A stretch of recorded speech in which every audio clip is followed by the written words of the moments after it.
Well, hello there, and welcome back to War Thunder. I'm Corny Swiss, and today I'm driving around the Sherman Jumbo. But before we get started with the video, and well, actually before I even say what I was going to say, I apologize for kind of, I think, playing the Jumbo too much. I really enjoy the tank. Obviously, it's really strong, really fun, and it was just, I played this game, and the other videos I want to make are taking a little longer, and I had this game and I was like, I know I uploaded a Jumbo video recently, but I'd like to do one again. Why not? I think this one's kind of amusing. So that's that. This 3L is getting the good news right in the face. Almost right out of the spawn, this 3L was lit up, so I started putting shots into him. But what I was going to talk about was I have been trying to play Naval Action more because it's just a game I find it really enjoyable. What the heck, English? Enjoyable, and the just the style of play, the pace of play is actually pretty nice. It takes a long time. I just finished a game that was 45 minutes long, and I got sunk relatively near the end of the game, but the game went on another 10 minutes or so as the remainder of my team cleaned up the enemy. But that game will probably make its way itself into a video, but I'll have to do some editing, I think, just to maybe shorten it a little bit, because the games do take a long time. However, they are really fun, and it was a very tactical game that I felt was really rewarding. So, Naval Action is something to expect within the next couple days. The Walker Bulldog review will be in the next couple days as well. I have the clips for it. I just need to sit down and do it, which is harder, more difficult than you'd think. I have a lot of other stuff I need to do just in terms of schoolwork, applying for internships, stuff like that I need to be working on as well.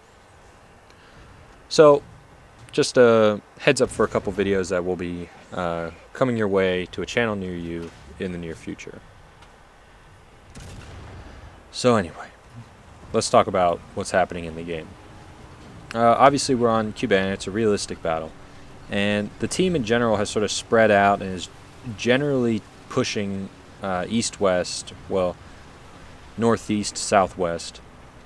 And we've aggressively taken the middle valley part of the map in the northern section. I've decided that after that portion was clear, I decided to go south because I had spotted a lot of enemy tanks, or a lot of enemy tanks had been lit up down there. I know for a fact there's a Panther, and there's almost certainly a Tiger or two. So I decided to come on down over here and just see what was going on. And I I've been playing the all the Sherman 76s, so because I want to do a review on those as well, because they don't have the armor of the Jumbo. But people are definitely wondering how they play, and maybe advice on that or whatever. Just people want to see a review for them, and that's one that I certainly can do, and have been and will be working on more consistently now that I'll have the Walker Bulldog done. And lo and behold, there are Tigers here. I come over this ridge, and there's 3 Tigers and a Panther. And we're going to start taking hits from at least the Tigers. I don't know if the Panther ever shot at me. And then there's also an annoying AI. But first Tiger, first shell I fired, got critted him. I can't remember if it set him on fire, but he's on fire for the second time now. And now he's on fire for the third time. So let's completely ignore him. Take a shot at that Tiger over there. An awkward hit, so it didn't really do anything. And now let's turn our attention to the other Tiger, who is a much easier kill. First shell goes in, sets him on fire. Second shell knocks him right out. And now we turn our attention to the Tiger, who is actually the last one left. The other Tiger burned up while we were turning our attention. Take a quick shot at the AI, set him on fire. And turn back to the enemy Tiger, who is actually advancing and showing me more of his front plate. Now, something I have noticed is the Jumbo lights a lot of tanks on fire, and there's a pretty reasonable explanation. The APCR shell just guts the tank when it hits it. So if it can get through the crew compartment, it can penetrate the fuel, the engine at the back of the tank, which will cause fire. So something to remember with the Jumbos, you can actually just gut tanks. And that's true with all the 76mm guns that get the M93 shell. So the M4A3 76, the HVSS model, that one, it falls into a very same boat as the Jumbo. It's a very similar gun. The main difference is the HVSS has a muzzle brake. The Jumbo doesn't. So, minor difference, but they both have the same ammunition choices and both have a really potent gun. Just a shot at the Tiger, just in spite. But that was a interesting part of the battle. I do agree, and I'm sure people are cursing me right now because I am playing this tank, but I do agree it is overpowered. We talk about it all the time. It is super duper power strong, but it is incredibly fun to play. So, and some days when I'm looking to, I don't know, when I don't have very much time and I want to just relax and play tanks, I'll fall back to a few defaults: the T-34E, the Sherman Jumbo, the I mean, you name it, any of the T-34s actually, the M4A1, the Panzer IIIL, things like that. Those are tanks I'll fall back on and play just to enjoy myself, really. And it helps because the Jumbo is not a bad tank to grind for my M103. I'm about 30,000 research away from the M103, so I should have that fairly soon. I could probably get it tomorrow if I wanted to, and I think I do. But I do have a lot of other stuff going on. And there goes a Panther as well. So I have there's career fair going on tomorrow because I'm trying to land an internship. So, I need to go to that. I need to prepare for that, and that'll be with classes. That's an all-day type of thing. So I may not get to play at all tomorrow. Well, today, if you're watching this video the day it was, sent out or made public, then it's today. But when I'm recording this, it's the night before. So, obviously time difference there. But hopefully that goes well. Hopefully hand out some resumes, make some connections. Should be good. But anyway, we're at even though when I was playing, I thought the game was fairly won at this point, but it's actually kind of not. There's lots of enemy Tigers in our base. There's a Porsche Tiger who is running around over there, and at this point he's sort of become my priority, even though it's very difficult for me to penetrate him at this range. I need to hit his shoulders of his front plate, or try and get it right through the various weaker parts of his turret face, or hopefully he turns and shows me his side or something like that.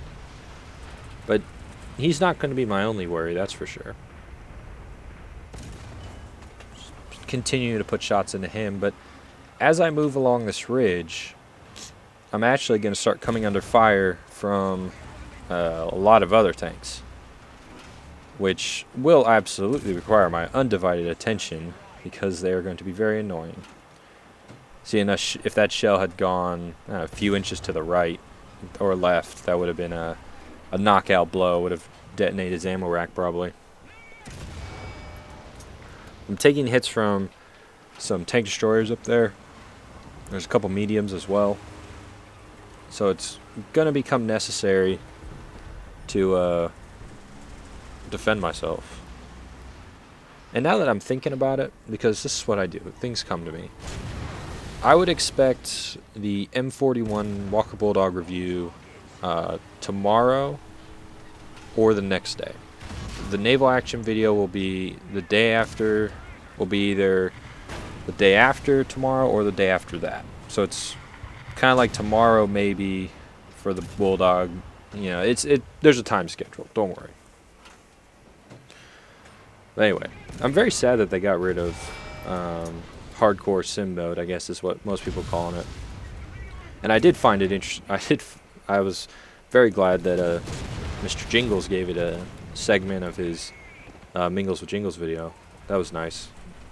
I think it's definitely going to help keep people interested in War Thunder Sim and really drive the, daily player base.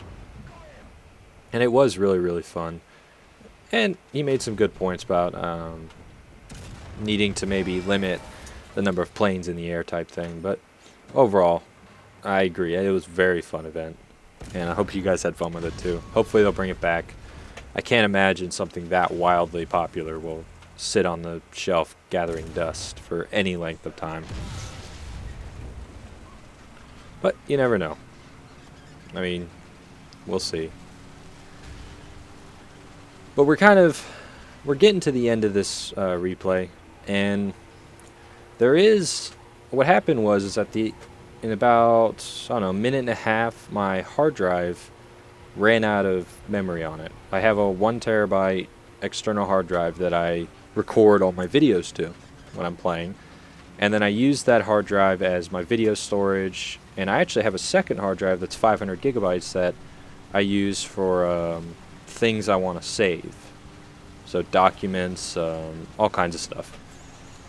But I had so many videos on the hard drive and clips that I wasn't going to use that it got to the end of its leash, and when that happens, it stops recording. So, but I went back to the replay, watched it from where it stopped recording, and not a terrible amount happens. We work over KV1.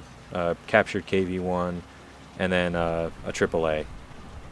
Not terribly exciting, and I'm not going to put it on at the end of this video. This game was really fun. I think at the end, I scored 8 kills, 4 assists, or something like that, and it was a really fun game. And the front of this tank took an absolute hammering. So I think I'll put a screenshot in right now of the front of my tank after the game, but it was really, really fun. I really enjoyed it. If you haven't gotten your jumbo yet, when you're grinding the Americans, this should be the tank you're trying to grind for. But anyway, thanks for watching. I've been Corny Swiss, and I'll see you next time.